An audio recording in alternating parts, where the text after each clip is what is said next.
Hallo und herzlich willkommen zu einem neuen Video hier auf meinem Kanal, hier bei Comike. Dieses Video ist das Startvideo zu einer neuen Projektserie, denn ich werde auf dieser Rasenfläche eine neue Bewässerungsanlage einbauen. Den Aufbau werde ich in mehrere Teile aufgliedern und euch die Videos nach und nach zur Verfügung stellen. In diesem ersten Teil soll es darum gehen, euch das Projekt vorzustellen, meine Planung vorzustellen und die Bauteile, die ich verwende, die werde ich euch ebenfalls in diesem ersten Video vorstellen. Wenn ihr daran interessiert seid, dann bleibt dran, gleich geht's los.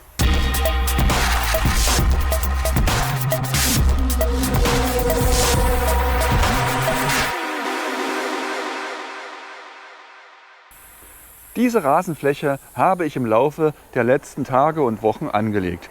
Insgesamt 8 Kubikmeter an Muttererde habe ich aufgebracht, hier verteilt, festgemacht und der Grassamen ist bereits gesät worden. Ihr könnt erkennen, dass an einigen Stellen das Gras bereits wächst, wohingegen an anderen Stellen nicht wirklich viel passiert. Ganz klar, es fehlt das Wasser. Aus diesem Grund möchte ich hier eine Rasenbewässerungsanlage installieren und dabei nehme ich euch mit. In diesem Video werde ich euch zeigen, wie ich die Anlage geplant habe, die Standorte der einzelnen Sprenger berechnet habe, den Wasserdurchfluss nachkalkuliert habe und so weiter und so fort. Ihr könnt erkennen, die Fläche ist nicht sonderlich groß, aber hier habe ich eine kleine Ecke, die es wirklich in sich hat, denn hier werde ich erstmalig die Seitenflächenberegner von Hunter, die MP-Rotatoren für die schmalen Flächen einsetzen. Ich denke, man kann es schon sehr gut erkennen, dass mein Testsprenger, der diese kleine Fläche beregnet, bereits im Einsatz ist.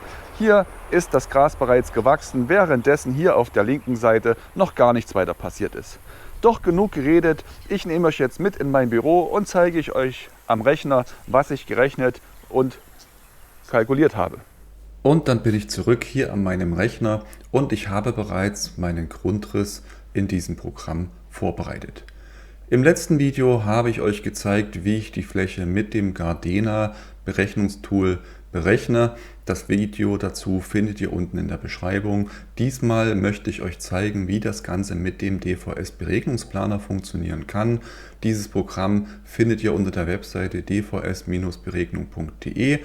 Die Nutzung ist kostenfrei, ihr müsst euch einmalig dazu registrieren. Ihr habt die Möglichkeit, dort auch einen professionellen Service in Anspruch zu nehmen und die Beregnung vom dortigen Team ausführen zu lassen.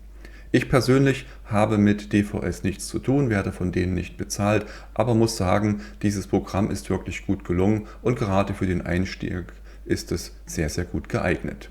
Ich habe hier in diesem Plan bereits meine Sprenger händisch markiert. Ich habe die Beregnungszone angelegt, auch die Verrohrung ist bereits vorgesehen. Das Ganze kann das Programm automatisch berechnen, beziehungsweise ihr könnt es auch von Hand anlegen. Um euch einmal zu zeigen, wie das Ganze funktioniert, starte ich das Programm bei 0 unter der Hauptdomain dieser Adresse. Da läuft ein schickes Video ab und oben habt ihr den Link kostenlose Online-Beregnungsplaner. Da drücke ich drauf. Gleich am Anfang wird um einen Namen gebeten, den gebe ich jetzt hier ein, klicke auf Weiter. Sofern ihr euch noch nicht registriert habt, müsst ihr euch als erstes registrieren. Das Programm fragt ab, ob wir mit dem MP-Rotator weiterarbeiten wollen oder mit dem Getrieberegner. In meinem Fall nutze ich den MP-Rotator, klicke auf Weiter und werde gefragt, ob ich einen vorhandenen Plan nutzen möchte oder einen neuen erstellen möchte. Ich möchte gern einen neuen Plan, ich akzeptiere die Bedingungen und klicke auf Neu zeichnen und ihr landet sofort auf der Arbeitsoberfläche und könnt dann hier über das Mausrad das Ganze entsprechend reinzoomen und anzoomen.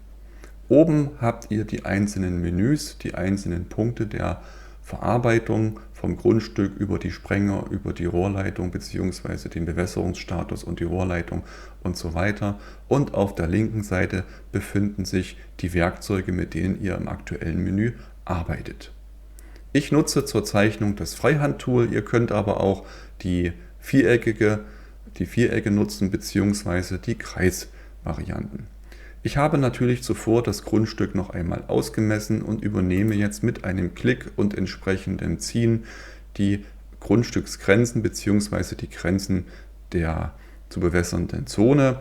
6,10 Meter, dann 3,05 Meter. Dieses Tool arbeitet auf 10 cm genau. In dem Fall runde ich entsprechend auf den nächsten vollen Zehner auf. Dann habe ich hier 4,70 Meter. Nach Osten weg kommen dann 5,30 Meter. Dann noch einmal 2,80 Meter. 2,20 Meter und mit einem Klick auf diesen Kreis bzw. auf das Symbol wird die Rasenfläche geschlossen und ihr seht es hier, ein Link wird erstellt, geht euch per E-Mail zu. Über diesen Link landet ihr direkt in diesem Modell, was ihr hier angelegt habt, egal in welchem Status ihr seid. Das bestätige ich, schiebe mir das Ganze noch ein wenig dahin, damit ich besser damit arbeiten kann. Ihr seht dann hier an der Seite, die Rasenfläche ist abgeschlossen. Ihr könntet noch Beete und Hecken über das gleiche Werkzeugtool anlegen. Ihr könnt Flächen definieren, die definitiv trocken bleiben müssen, zum Beispiel Gehwege, und Flächen, die zwar nicht vorgesehen sind, aber sich am Rand befinden und durchaus nass werden können. Ich lasse das Ganze jetzt hier einfach mal stehen bei den Rasenflächen und klicke oben auf Weiter. Das Programm fragt mich nun, ob ich das Ganze automatisch berechnen möchte oder ob ich das Ganze händisch machen möchte. Ich möchte euch gern beide Varianten vorstellen. Dazu klicke ich zunächst auf Ja und das Programm gibt mir eine Kaffeepause, denn es berechnet für mich jetzt die optimale Position der Sprenger und auch die Varianten. Das Ganze ist schon fertig und ihr seht jetzt hier, die Fläche wurde entsprechend mit Rasensprengern versehen. Ihr habt die Bezeichnung, ein MP800. Ihr seht direkt da unten drunter 0,05 Kubikmeter die Stunde, also 50 Liter, die dieser Sprenger verbrauchen würde.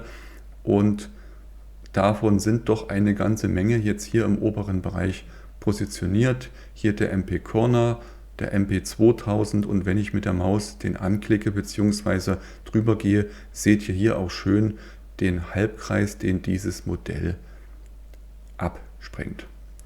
Die blauen Zonen hier oben zeigen mir an, dass dieser Bereich sehr, sehr gut bewässert wird. Hier drinnen seht ihr es, ist eine kleine hellere Stelle, da fehlt ein wenig Wasser. Die Überlappung ist dort nicht ganz perfekt. Ich für meinen Teil muss sagen, das ist nicht das, was ich mir vorstelle. Aus diesem Grund werde ich jetzt einfach die Sprenger löschen. Über diesen Zurückknopf sind die dann verschwunden und ich klicke neben dem Grundstück nochmal auf den Sprenger und habe hier die Möglichkeit, die Sprenger selber zu platzieren. Das Tolle an diesem Programm, wie ich finde, ist, wenn ich jetzt diesen Sprenger anklicke und den jetzt irgendwo hier hinsetze, das Programm berechnet mir automatisch die richtige Variante.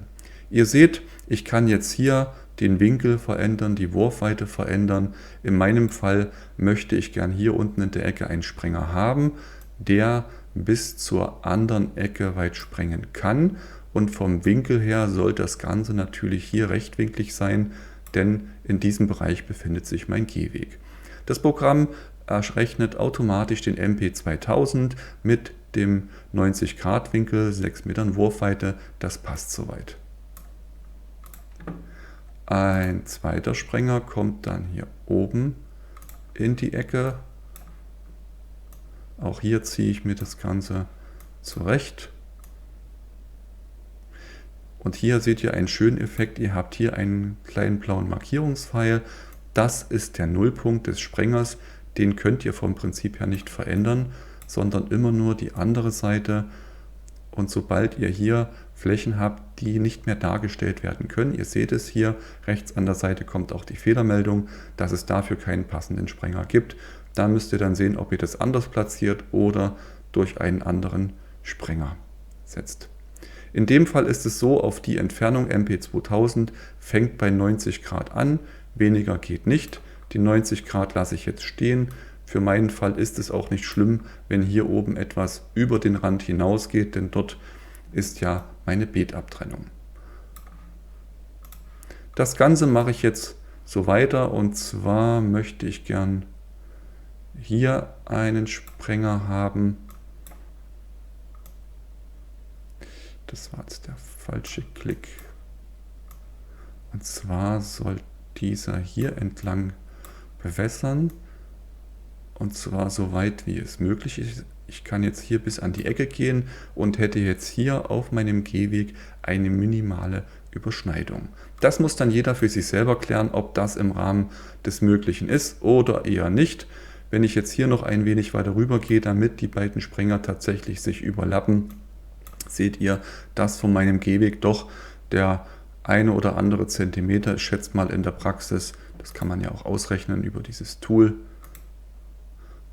ein knapper halber Meter würde hier vom Gehweg bewässert werden. Damit kann ich leben, beziehungsweise wenn ich das nicht kann, müsste ich entsprechend hier das Ganze eingrenzen.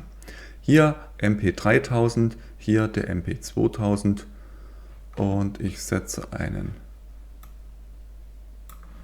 weiteren Sprenger hier unten in die Ecke. Na komm her. Dieser soll bis hier rüber springen. Auf der anderen Seite ebenfalls. Auch hier soll eine Überlappung stattfinden. Und dann seht ihr, dass dieser Bereich schon relativ gut bewässert wird. Hier in der Mitte habe ich noch eine Zone, die nicht ganz so viel Wasser abbekommt. Hier könnte ich einen weiteren Sprenger platzieren, den ich dann hier einsetze. Ich ziehe mir das Tool bis zur Kante hier herunter. Wenn ich jetzt beide Seiten überlappen will, muss ich jetzt hier noch ein bisschen spielen. Und hier kann ich natürlich direkt mit einem Halbkreis arbeiten. Das heißt, das Wasser läuft über diesen Bereich auf die Wiese bzw. wird dorthin gesprengt. So, dann bleibt diese kleine Zone hier oben. Hierfür nutze ich nicht die normalen Sprenger, sondern ich habe hier die Streifenregner für schmale Flächen. Da klicke ich einmal drauf und bekomme automatisch das Mittelstück, den SS, präsentiert. Gleichzeitig tut sich hier nun aber auch auf der rechten Seite ein Menü auf und ich kann hier nun wählen, welchen ich denn gerne hätte. Ich beginne mit dem Seitenregner für die rechte Seite. Das farbige Symbol ist der Sprenger, den setze ich mir hier an die Ecke rein. Und wenn ich jetzt hier sage, das sprengt mir zu weit hier rüber, ich möchte das gern einkürzen, dann seht ihr, ich kann das Ganze in einem gewissen Grad anpassen, aber irgendwann kommt dann die Fehlermeldung, weil das Ganze zu wenig ist. Nach oben genauso. Das heißt, wir lassen das so, wie es ist. Vielleicht noch ein wenig tiefer, um die Überlappung darzustellen. Dann setze ich einen zweiten, diesmal den linken. Über diesen Drehkreis kann das Ganze angepasst werden. Den setze ich mir hier oben hin und schiebe den ein wenig nach oben auch weg. So. Und jetzt seht ihr, hier wird relativ gut gewässert. Der andere Bereich ist ebenfalls bewässert und ich habe in dem Zusammenhang insgesamt 1, 2, 3, 4, 5, 6, 7, 8 Sprenger verbaut. Diesen hier, da bin ich mir noch nicht so sicher, ob ich den tatsächlich benötige, denn wenn ich diesen Sprenger jetzt hier wegnehme, ist es so, dass dieser Bereich von hier unten dem zum Teil mitgenommen wird. Der Sprenger hier oben macht es komplett und dieser Sprenger auch. Das heißt, allein in diesem Bereich sind 3 Bewässerungskreise tätig und trotzdem wird es als hell angezeigt. Aus dem Grund nehme ich den jetzt einfach mal raus. Ihr habt an der Seite das Menü. Ich klicke hier auf dieses kleine X und dann ist der auch schon verschwunden. Über den Weiter-Knopf kann ich nun mir anschauen, wo ich die weiteren Elemente platzieren möchte. Das sind zum einen die Wasserversorgung, meine Steuerung als auch die Ventilbox. Bei den beiden geht es primär darum, dass DVS euch am Ende natürlich ein Angebot macht, dass ihr dort die Bauteile direkt kaufen könnt und für die Zuleitung, für die Anschlüsse am Wasserhahn und natürlich auch für die Steuerung findet ihr dort entsprechende Ausstattung. Der Wasserhahn ist bei mir jetzt nicht relevant, da ich meine Ventilbox direkt anschließen kann. Hier gibt es nochmal ein Video, wie ihr berechnet, ob die Wasserleitung reicht. In dem Fall ist es so, ein passendes Video habe ich euch schon mal gemacht. Schaut mal rechts oben in die Ecke oder unten in die Beschreibung, dort ist das Ganze verlinkt.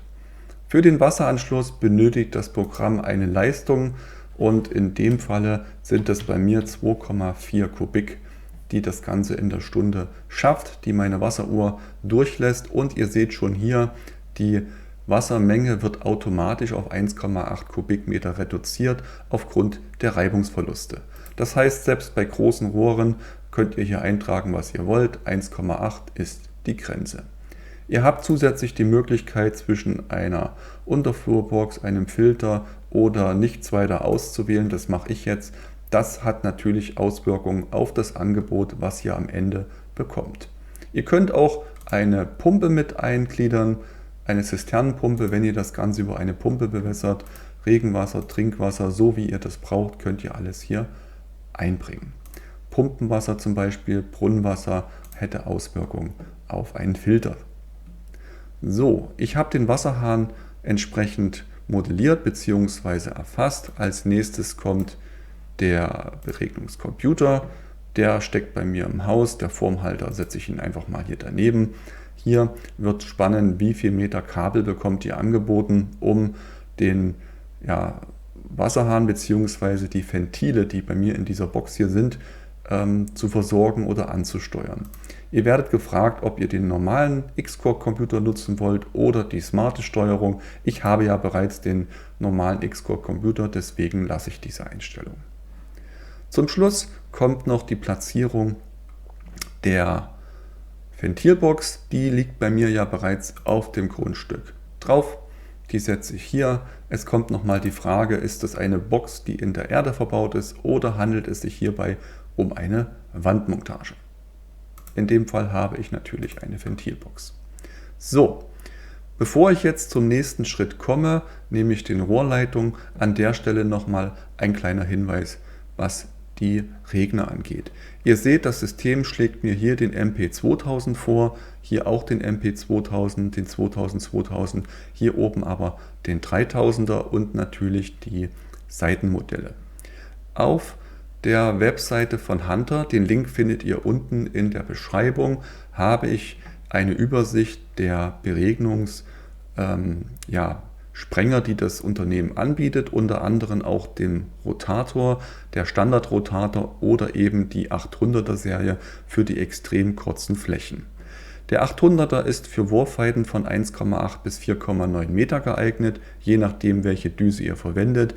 Pro Düse kann man hier ungefähr nochmal 20% vom Standard nach unten abweichen, aber erhöhen kann man das Ganze nicht. Ich klicke jetzt auf den MP-Rotator, der mit einer Wurfweite von 2,5 bis 10,7 Meter verschiedene Düsen anbietet.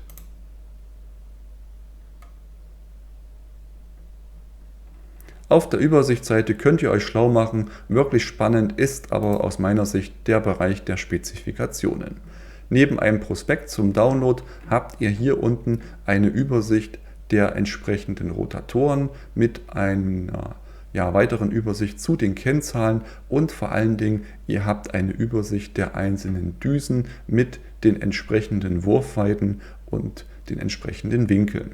Ich habe jetzt in meiner Planung zum Beispiel hier den MP2000 mit einem Winkel von 90 Grad. In meiner Übersicht schaue ich beim MP2000 nach, habe hier Wurfweiten von 4 bis 6,4 Meter, das passt von der Weite. Wurfwinkel gibt es von 90 bis 210 Grad, dazwischen kann variabel angepasst werden. Es geht nicht kleiner als 90 Grad und es geht bei diesem Modell auch nicht größer als 210 Grad. Der grüne Düsenkopf ist ebenfalls ein MP2000, allerdings mit einem Wurfbereich von 210 bis 270 Grad und der rote ist ein Vollkreisregner mit 360 Grad. In meinem Fall habe ich einen 90 Grad Winkel, das seht ihr hier, 90 Grad, einmal nach unten, einmal nach rechts weg, kleiner geht nicht, wenn ich den anklicke, und 90 Grad bedeutet, wir reden über dieses Modell, 90 Grad Winkel, der Standarddruck sind 2,8 Bar. Das ist die empfohlene Druckmenge dadurch, dass ich die druckregulierten Gehäuse verwende. Das sind auch die Gehäuse, die ich empfehle und die ihr unter dem Video in der Beschreibung findet. Da könnt ihr einfach anklicken und das Ganze kaufen. Bei diesen druckregulierten Sprengergehäusen ist es so, bei 90 Grad habt ihr einen Wasserdurchfluss von 1,63 Litern der Minute bzw. 0,1 Kubik in der Stunde. Wenn ich jetzt zurückklicke auf meine Zeichnung, seht ihr hier 0,1 Kubik pro Stunde. Das passt sehr gut zusammen. Das Tool zeigt euch die einzelnen Werte an. Ich werfe nochmal einen Blick auf die Randsprüher. Hier habt ihr die 3000er nochmal, die 3500er und ganz unten gibt es dann nach den Corner-Modellen die Streifendüsen. Die Streifendüse links habe ich einmal verbaut, die rechte habe ich einmal verbaut und ihr seht, bei 2,8 Bar Druck kann eine Fläche von 1,5 bis 4,6 Metern bewässert werden. Hierfür braucht ihr 0,05 Kubikmeter Wasserleistung die Stunde. Die Leistung ist wirklich extrem niedrig und auf keinen Fall zu vergleichen mit den Getrieberegnern, die ich ja bereits auf meinen anderen Rasenflächen im Einsatz habe. Was habe ich nun gemacht? Ich habe mir für die einzelnen Sprenger als auch für die Bauteile, die ich hier benötige, eine kleine Excel-Tabelle angelegt. Die schaut wie folgt aus. Ich habe oben meine Anschlussmaterialien für meine Zuleitung, für die Weiterführung an die Einfahrt, an den Hang, die Voliere, meine Regnerkreise, all das, was ich mit einbauen möchte. Ich habe angezeichnet, wie viele Winkel, wie viele Adapter, T-Stücke, Gehäuse und so weiter ich benötige. Darunter habe ich mir die Leistungsdaten der MP-Rotatoren eingetragen, der MP815, der 1000, 2000, 3000 und die Seitenflächenmodelle, die Corner-Modelle, den LCR und den RCR. Darunter habe ich mir die Winkel eingetragen, die ich persönlich nutzen werde. Da seht ihr zum Beispiel 90, 180, 210. Ich klicke nochmal zurück. Zum Beispiel habe ich das Modell hier jeweils mit 90 Grad. Wenn ich jetzt hier einen setzen würde, noch einen Sprenger, der von dort im Halbkreis darunter besprengt, wären das ja entsprechend die 180 Grad und ich könnte mir dann entsprechend aus dieser Tabelle herauslesen, dass zum Beispiel die 180 Grad einen Wasserverbrauch von 6,9 Litern in der Minute benötigen. In dieser Excel-Tabelle habe ich mir eingetragen, beziehungsweise mache ich das jetzt, die einzelnen Modelle, die ich benötige. Ich habe vom Modell MP2000 mit 90 Grad Beregnungswinkel 1, 2, 3, 4 Stück. Diese 4 Stück MP2000 90 Grad trage ich mir hier ein und das Programm berechnet mir 4 Stück mal 1,63 Litern bei 2,8 Bar.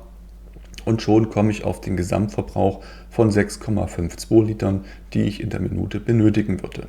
Unten nochmal für alle in dieser Zeile zusammengerechnet. Weiterhin habe ich den MP3000 einmal, als auch die beiden Corner-Modelle jeweils einmal. Der 3000er in dem Fall auch ein 90 Grad. Und hier gibt es nur diese eine Variante, die trage ich mit ein. Und ihr seht, bei der Planung, wie ich sie jetzt gemacht habe, benötige ich eine Wasserleistung am Wasseranschluss von knapp 11,5 Litern, die mein Wasseranschluss in der Minute leisten müsste. Wie ihr wisst aus meinen anderen Videos, je nach Tagesleistung komme ich hier aber auf mindestens 30 Liter. Das sollte auf jeden Fall genügen. Ich springe zurück in das Berechnungstool und klicke jetzt auf den nächsten Schritt, auf die Rohrleitung. Ihr werdet sehen, das System wird automatisch eine Rohrleitung entlang der Sprenger verlegen. Das ging diesmal relativ schnell und ihr habt im Folgenden hier den Anschluss vom Wasserhahn, vom Wasseranschluss zur Ventilbox. Von der Ventilbox gibt es wieder einen Rückfluss an dieses gelbe Rohrsystem. Damit sind alle Sprenger untereinander verbunden. In der Praxis muss ich sagen, ist ein Kreis, ein richtiger Wasserkreis durchaus sinnvoll, denn Das Wasser kann einmal rechts herum zum letzten Sprenger fließen, als auch links herum.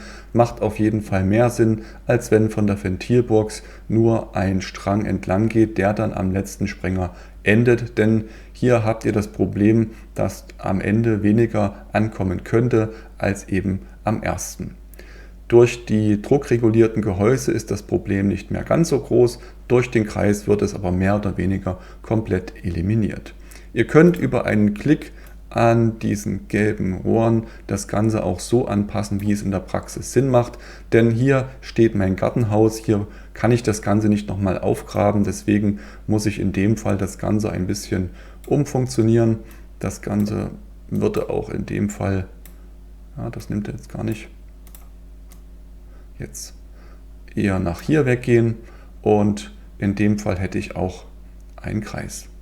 Ich klicke noch einmal auf meinen bereits bestehenden Plan und hier seht ihr, habe ich die gelben Rohre ein wenig justiert und angepasst. Hier ist übrigens dieser 8. Sprenger immer noch mit inklusive.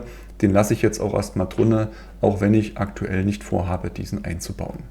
Was habe ich anders gemacht? Ich habe jetzt keinen Kreis verlegt, sondern ich habe eine Hauptleitung verlegt von meiner Ventilbox, die sich hier einmal nach unten abtrennt und die beiden Sprenger mitnimmt, die sich einmal nach oben abtrennt und diese 3 Sprenger nacheinander mitnimmt und einmal nach hier abtrennt, um diese beiden Sprenger mitzunehmen.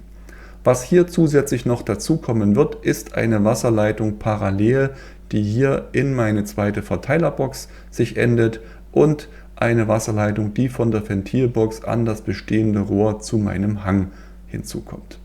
Ihr seht also, mit diesem Tool könnt ihr das Ganze wunderbar einfach berechnen. Ihr bekommt hier eine super Aufstellung. Das System zeigt euch, wie das Ganze funktionieren kann. Die automatische Platzierung der Regner fand ich in meinem Fall nicht ganz so glücklich, aber mit diesem händischen Platzieren, wenn man sich damit ein wenig beschäftigt hat, das ist wirklich eine tolle Sache, die automatische Auswahl und die Anzeige der jeweiligen Rasenfläche, ob die jetzt gut oder schlecht bewässert wird. Wenn ich auch weiterklicke, seht ihr hier, ich bekomme ein Angebot bestellt. Da ist natürlich alles dabei, was man braucht, inklusive einer Trinkwassertrennstation, die ja in Deutschland mehr oder weniger vorgeschrieben ist, aber entsprechend dann auch ins Budget mit einschlägt. Spannend dürfte für euch dieser Knopf hier unten sein. Dort könnt ihr euch das Ganze herunterladen. Und ich öffne das Ganze mal, dann seht ihr praktisch hier die Fläche, die ich erstellt habe. Ihr seht die einzelnen Zonen, die sich daraus ergeben. Ihr seht die Unterpunkte, die Beregnungsflächen zwischen diesen Sprengern, diese 3 Meter und 7,70 Meter zum Beispiel. Und das Ganze mit dem Rohrsystem als auch dem Anschlusssystem und nacheinander kommen dann hier die einzelnen Sprenger. Es wird wirklich sehr, sehr schön erklärt, muss man neidlos anerkennen. Ich für meinen Fall habe meine Daten allerdings hier über meine Excel-Tabelle schon zusammengesucht. Ich habe mir meine Sprenger schon bestellt. Ich habe mir meine Düsen bereits bestellt und auch alle Anschlussstücke, denn wie ihr wisst, ich arbeite mit einem anderen System als DVS. Und wenn ihr, wie ich auch, das Ganze über Amazon bestellen wollt, dann schaut mal unten in die Videobeschreibung hinein. Dort findet ihr die wichtigsten Links zu den Materialien und über eine solche Excel-Tabelle könnt ihr das Ganze euch bequem selber ausrechnen und einfach nachbestellen. Ich habe euch nun gezeigt, wie ihr eure Rasenbewässerungsanlage von Hunter ganz einfach selber online mit dem Gartenplanungstool von DVS berechnen könnt. Die entsprechenden Links, die ich euch im Video gezeigt habe, die findet ihr unter diesem Video in der Beschreibung. Dort setze ich euch auch den Link zur Playlist für diese Projektserie, denn das nächste Video kommt bald, da werde ich euch dann die Bauteile im Einzelnen genauer vorstellen. Ich werde euch zeigen, welche Bauteile ich verwende, wie ich sie miteinander verbaue und worauf man achten muss. Bis dorthin ist noch ein klein wenig Zeit, nutzt diese und schreibt mir einen Kommentar zu diesem Video. Wenn es euch gefallen hat, denkt daran, gebt mir einen Daumen nach oben, da würde ich mich riesig drüber freuen. Und ihr wisst, auch über jedes Feedback von euch, eure Fragen freue ich mich auch. Ich antworte so schnell wie ich nur kann. Bis zum nächsten Video, vergesst das Abo nicht, macht's gut, ciao!